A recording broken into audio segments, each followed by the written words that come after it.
Grazie alla nostra redazione, sentiamo dallo studio. Abbiamo i giovani in studio, mi puoi dire come ti chiami? Io sono Isabella del Curiel e Prego. volevo fare un appunto a quello che sta venendo fuori, che è un'immagine di noi ragazzi un po' rincitrulliti davanti allo schermo. Per me non è così. La rete offre un sacco di probabilità, un sacco di occasioni che noi abbiamo la possibilità di cogliere, ma soprattutto non è che quando siamo davanti allo schermo non colleghiamo più col cervello, anzi sta a noi diventare responsabili, sapere cosa è meglio per noi e se qualcuno mi chiede fai una tua foto nuda, io ho la razionalità in quel momento, perché non sono una mepa, di dire no, io la mia foto non te la mando, io ti blocco. Posso farti una domanda? C'è tutto Perché questo succede anche. allora? Succede perché c'è gente che ha queste idee, che crede che sia più facile fare queste domande via internet e certo può succedere perché è quello che ci trasmettono forse anche la facilità delle ragazze, la facilità con cui si possono fare domande anche su Ask anonime, però comunque siamo Ti sempre trasmettono noi. chi? Ma secondo me è anche le trasmissioni in cui ci dicono che Tieni il microfono davanti alla bocca, sì. grazie. Per esempio, Prego. nel servizio di prima i ragazzi dicevano usare internet può condurre alla morte. Cioè, secondo me bisogna un attimo discernere, cioè dobbiamo capire che siamo esseri pensanti anche davanti allo schermo, che possiamo pensare, sto veramente chiedendo a una ragazza di farsi vedere nuda? Cioè, sono veramente un essere così poverme, diciamo, perché un ragazzo che me lo chiede dal vivo e un ragazzo che me lo chiede su internet, le risposte sono comunque queste, diciamo. E niente, io volevo solo appuntare questo, cioè non ci dipingete per favore come dei rincitrulliti davanti allo schermo. Tutto qui. No, non c'era l'intenzione di dipingere nessuno in questo modo. No, Per questo certamente. avete i microfoni Però aperti e volevo- potete intervenire. Hai fatto benissimo a Ok, dirlo. grazie. Abbiamo un altro ragazzo, ti chiami? Sì, io sono Alberto del liceo scientifico Niemo. Sempre vicino alla bocca. Sì. Grazie, vai. No, volevo ricollegarmi al discorso della prevenzione Sì. di questi fatti, adesso di questo gesto estremo, di questa Amanda Todd. Volevo dire che questa prevenzione, almeno nella mia opinione, che questa prevenzione deve sì partire dai ragazzi, nel senso che sono loro che comunque devono pensare, anche come diceva lei. Però penso anche che debba partire anche dai genitori. Perché come i genitori, quando noi siamo piccoli, come chiunque è stato, ci insegnavano a non aprire agli sconosciuti, non dar retta agli sconosciuti, non accettare qualsiasi cosa che arrivi magari da uno sconosciuto, una persona che incontri per strada, diciamo. Nello stesso modo, adesso mi riferisco in ambito familiare, queste persone, i genitori devono conoscere questo mondo a cui, per esempio, Facebook o comunque qualsiasi social network, secondo me devono conoscere questo mondo più a fondo in modo da riuscire a istruire meglio i ragazzi e quindi a aumentare l'attenzione dei ragazzi che hanno, cioè aumentare l'attenzione dei ragazzi quando sono sui social network, insomma. Quindi anche condividere insieme delle esperienze utilizzando i mezzi Magari sì, esatto. che utilizzate voi ogni giorno. Sì, magari sì. Quindi, insomma, per me deve partire anche dalla famiglia, diciamo, non solo dal ragazzo, cioè il ragazzo deve comunque essere attento, però penso anche che i genitori abbiano un ruolo importante, insomma. Certo. Assessore, si chiede... no, mi scusi che abbiamo un altro ragazzo, prego. Sì, allora, Ti chiami? Francesco del Curiel. Prego. Secondo me si sta secondo me si sta anche per un certo verso ingigantendo il problema, perché la rete è uno strumento e ovviamente, come per esempio un farmaco ha delle controindicazioni, anche la rete può avere dei piccoli lati negativi, ma come un farmaco ci può dare del benessere e in piccoli casi può farci male, anche la rete per larga parte, nella maggior parte dei casi aiuta l'informazione, la velocizza, ma in piccoli casi come questo può portare delle cose assolutamente tristi, delle cose rivoltanti per certi versi, e non si può dire nel 2015 sì, ma adesso rallentiamo, non usiamo più la rete, perché sarebbe come dire usiamo le macchine però non facciamo incidenti. Cioè, se tutti usano la rete, se il 60% degli italiani, ossia circa 40 milioni di persone, usano la rete, può capitare che ci sia un paio 2 migliaia, 3 migliaia di persone che può avere problemi. Sono una piccola percentuale, sono lo 0,1%. Cioè è ovvio che uno strumento come internet possa avere delle controindicazioni. Perciò anche se questi fatti sono molto tristi, possono capitare. Assessore Donazione. Ma io sono molto colpita dal dibattito che si sta sviluppando qui. E sono molto scioccata dal video che ho visto, non l'avevo mai visto prima, ne avevo solo sentito parlare. E condivido quello che ha detto lei quando dice non ha visto il volto, io aggiungo non c'è stata neanche la voce, non c'è l'umanità.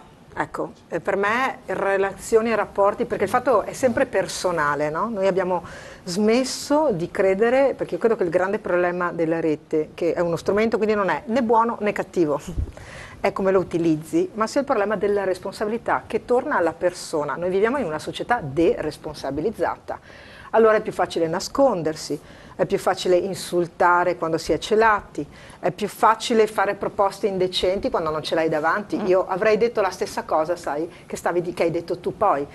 Sono io che devo dire di no, perché è la mia di scelta di dare o non dare accesso a un certo modo di pormi o di propormi. Ma il problema è tutta della responsabilità. Allora io arrivo a fare veramente delle brevi considerazioni. Perché è un modello di società complessivo, no? Completo questo. Io faccio politica, mi insultano più facilmente sulla rete che non dal vivo.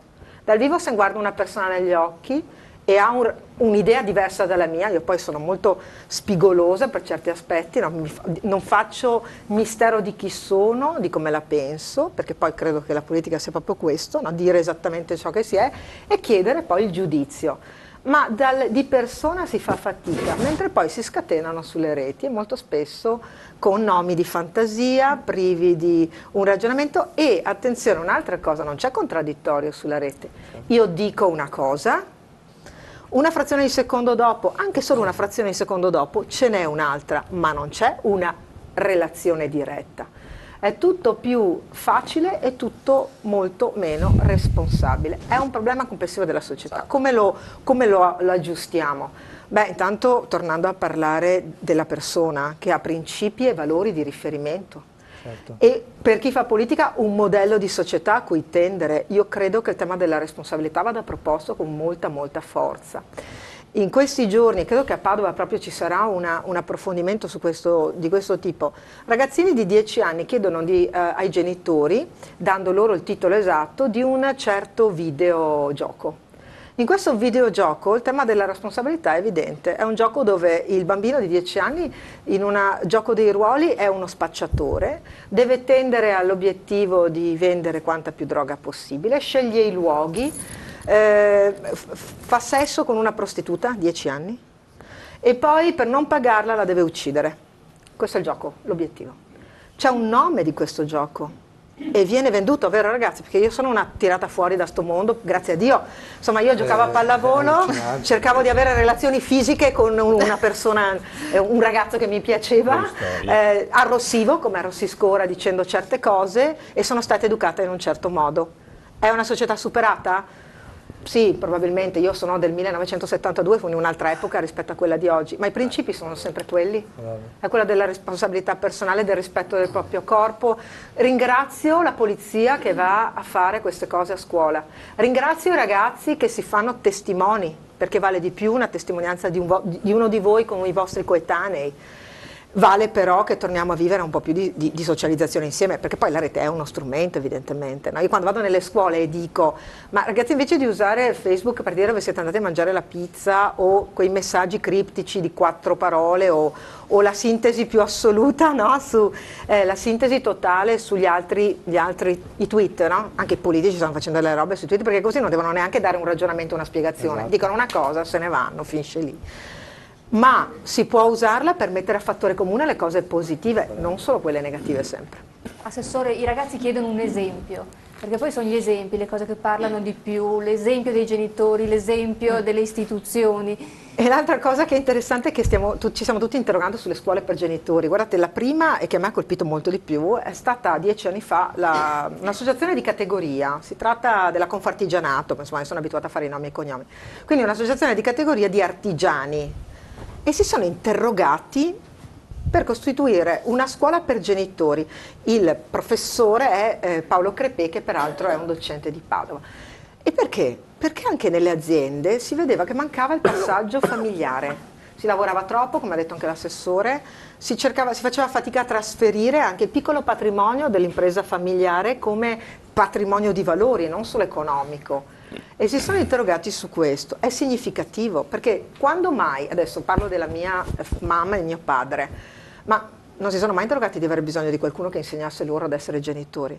Ecco, diciamo che in questo senso invece la nostra società si sta molto responsabilizzando, cioè anche una trasmissione come questa è frutto di una domanda di responsabilizzazione maggiore, cioè stiamo parlando di argomenti seri. In qualche altra parte magari fanno vedere gente più o meno vestita che pensa di vincere all'Isola dei Famosi, ecco, insomma. E poi mi permetto Prego, solo un Assessore. intervento. È importante anche avere come istituzioni, diciamo, un controllo capillare del territorio proprio attraverso le cosiddette sentinelle, che poi possono essere i servizi sociali, che possono essere, diciamo, il corpo docente adeguatamente formato all'interno delle strutture, delle scuole comunali, le parrocchie. Noi abbiamo, perché mi piace ricordarlo, però un ruolo fondamentale, perché prende una fascia di età molto ampia che va dai piccolini fino agli adolescenti. Noi una abbiamo capillarità attivo anche un protocollo esatto tra Comune e Diocesi di Padova, quindi i doposcuola, le attività per i giovani sono comunque, c'è un monitoraggio continuo e costante e un collegamento, uno scambio di dati. Ecco, tutto questo sicuramente aiuta perché riusciamo ad intercettare abbastanza questi fenomeni e quindi a lavorare sulla prevenzione, ecco, evitare di incrementare purtroppo i casi come quelli. Certo, Polizia quelli Postale che è abbiamo impegnata visto. anche nel fare prevenzione, non solo appunto per cercare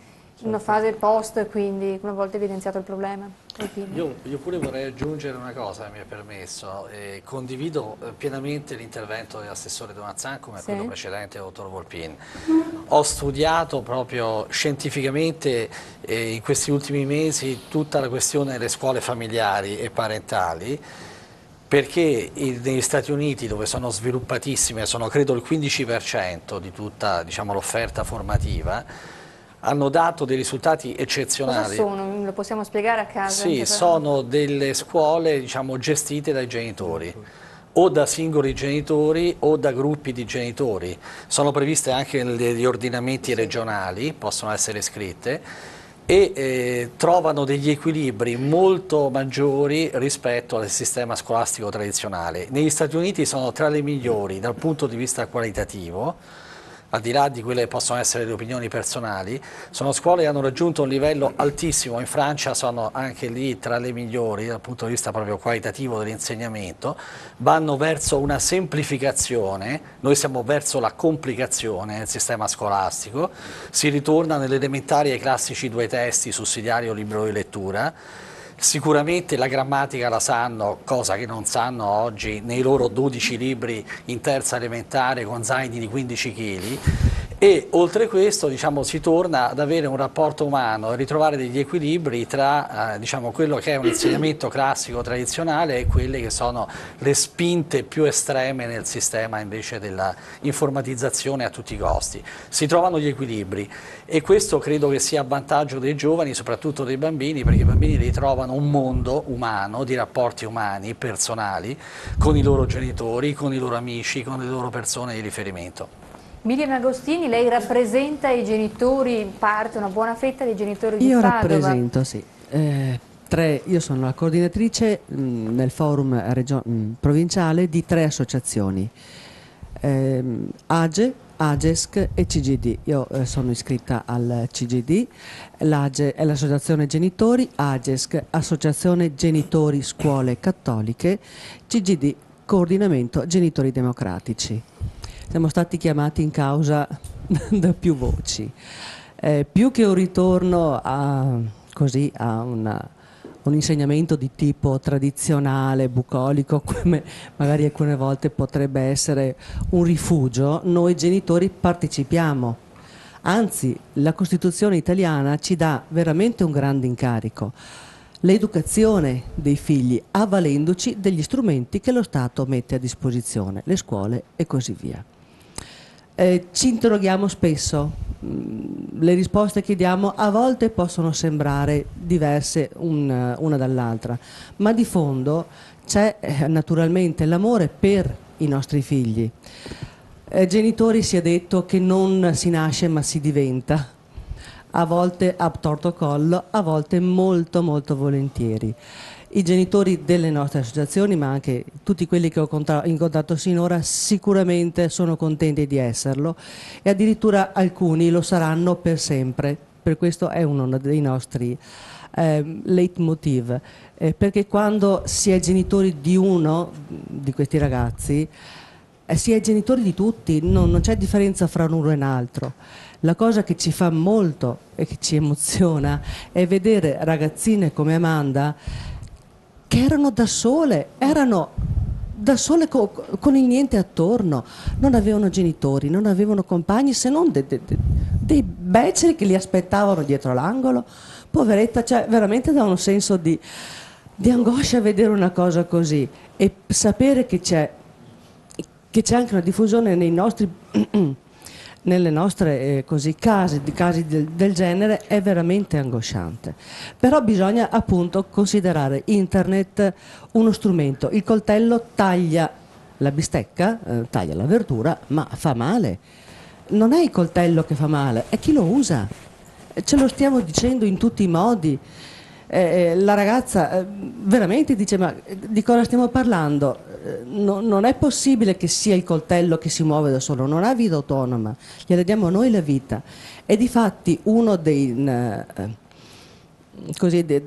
nostri obiettivi è di formare gli utenti perché si formi anche la domanda, perché in effetti il problema ultimamente è che c'è una domanda, c'è un rapporto commerciale in questo tipo di dinamiche, falsato da tutto ciò che può essere appunto la legge della domanda e dell'offerta.